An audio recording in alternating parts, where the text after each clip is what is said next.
I keep receiving 911 calls for emergencies that haven't happened yet.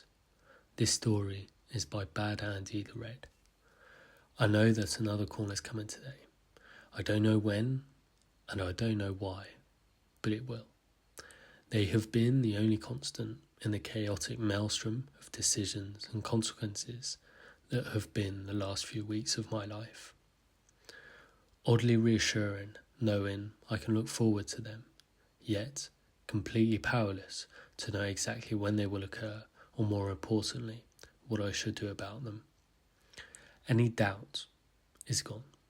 I have seen too many things to believe it is just a trick or a coincidence. I don't want to believe, but I have to now.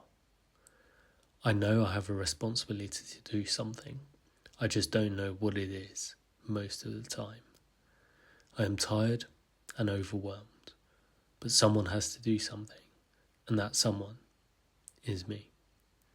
I was chosen to know what will happen and given the burden of stopping it or just bearing witness. I suppose I understand how ignorance can be bliss now. But sorry, I should elaborate and tell you what has been happening to me these last few weeks. I know it might sound crazy, but bear with me. The first call was 2 weeks ago. I was just getting off work and I had to take care of something that was equal parts annoying and expensive. I needed to pick up a new phone since I had managed to completely break my old one by dropping it the day before. The screen shattered, of course, but worse, some damage to the internal components completely broke it, and it would not boot up or do anything other than display a blank screen. As I was about to head out to purchase my new device, the seemingly dead phone sprang to life and started ringing. Not with my own ringtone, but a strange chime I had not heard before, and was not sure if it was even in the list of pre-programmed ringtones. I was confused. How could it ring? But I was momentarily relieved, since I figured it might still work after all. I could not really afford anything better at the moment, anyway, so if I could, I would save the expense. Putting aside the decision to keep my shattered phone a while longer, or not, I answered the call. I was surprised and disturbed when, before I could even say hello, a panic-stricken voice cut me off. "Help! Oh my God! Please help! Someone stabbed him! They stabbed Michael! Please send help!" It sounded like someone was trying to call the emergency line, and somehow it got sent to my broken phone. I was confused, and I tried to explain to the distraught woman on the phone that I was not the emergency services. "I'm sorry, I know it sounds like a real emergency there, but you need to dial 911 and get help. I don't know who this is, and I can't track the location. This is my personal cell phone, not 911. Before I could try and explain more, I was cut off. "What do you mean? I called 911. I need help. Someone stole our car and..." I drove out to the park and found the corner by 4th and Beckett. Not many people were around since it was fairly late in the evening. Certainly, no signs of a stabbing or a carjacking on this street corner. Since no one was around, I started thinking that maybe I had been a victim of a prank call, and that no one was here. It might have been some elaborate prank call after all, meant to rifle people up about the emergencies for some kind of sick entertainment. I felt upset by being fooled, but also relieved that no one was really in trouble, and I decided to head home. The Verizon store was closed by that point, so I would have to try again tomorrow. I stuffed the coupon that I had saved and hoped it would help me get a discount for my new phone. Having scribbled the address that Kendra had given me on the back of the paper, I started to feel silly for having gone out there. The next evening, after work, I was planning to go buy the overpriced replacement for my phone again. As I got into my car to leave, I fumbled in my pocket for the coupon I had received and I had written the address of the prank call the day before on. It wasn't there. My heart sank. It was a coupon for $100 off a new phone, which, considering how much they cost, was not a huge percentage and would have had to finance it anyway. Still, $100 was $100.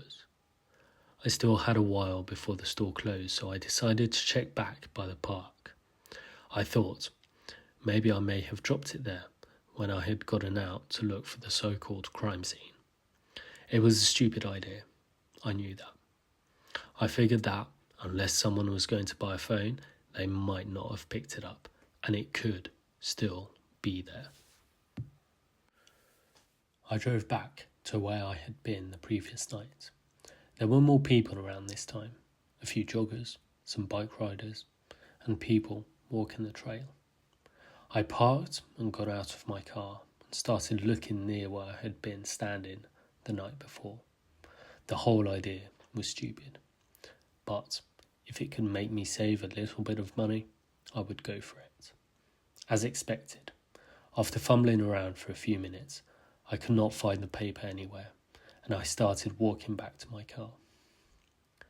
I saw a young couple walking hand in hand back to the parking lot as well.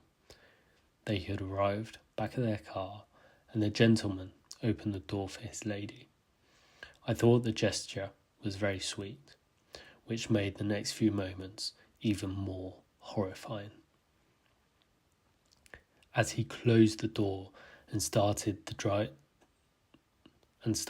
the driver's side, a figure dressed all in black jumped out of the nearby bushes and shouted at the man. I couldn't make out the words from where I was, but he was holding something, and when the gentleman reached into his pocket, the figure in black lunged forward and attacked.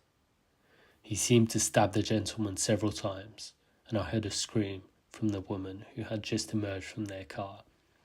She was screaming and rushed towards the fallen man, and thought I heard a shout, "Michael, no." I stood there, frozen, unable to act. I knew I should help, but I was paralysed by the sudden brutality and horror of the situation. Before I could move, the man in black peeled out of the parking lot in the couple's car.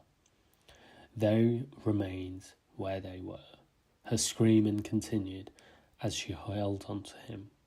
The sound had finally snapped me out of my confused and terrified daze, and I raced over to try and help. As soon as I approached the woman, she looked at me. Her hands were covered in the man's blood, and she begged for help. "Help! 911! He's been stabbed! My Michael has been stabbed!" I fell back in confused shock. The voice was familiar. The name was too. That was the woman from the phone call yesterday. It sounded exactly like her. There was no mistaking it. I couldn't understand how all this was happening in that moment.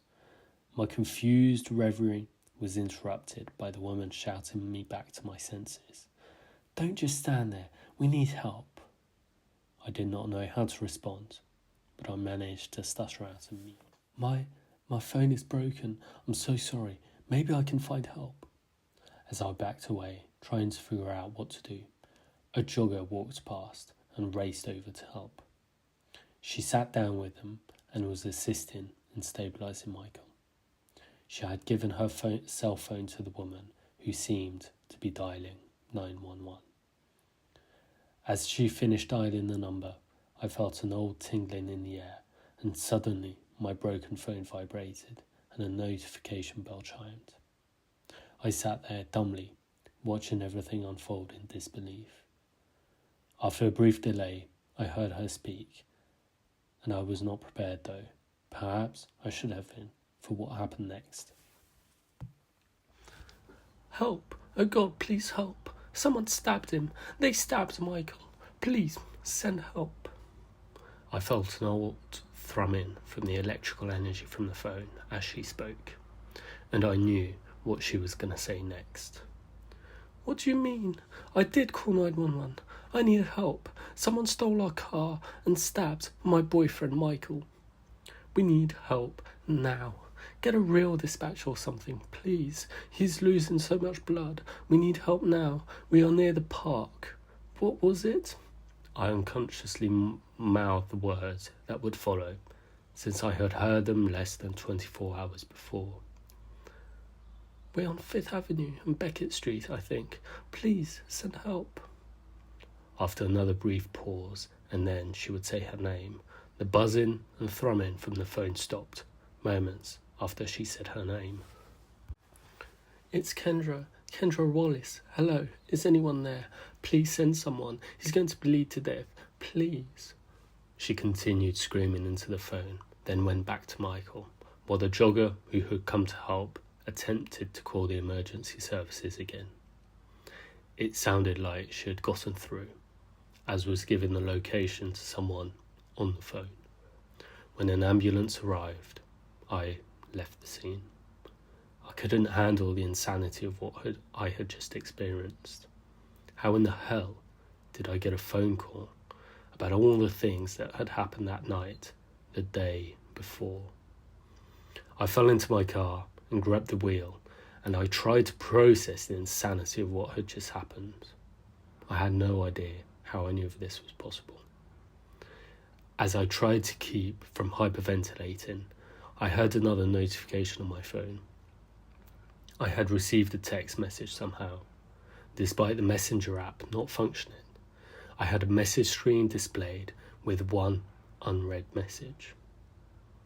I tried to see if there were any other apps or anything that would work, but it would not navigate to anything else. The only thing I could do was open the thread. It left me even more confused than I had been the message before. Come on, were you even trying? Better luck next time. See you around. M. I had so many questions. Chief among them was, who the hell was M? And how did they know about what had happened? Before I had time to consider the madness of the situation, my phone started to ring again, in the same weird chime from yesterday. I had a feeling I knew what would happen if I picked up.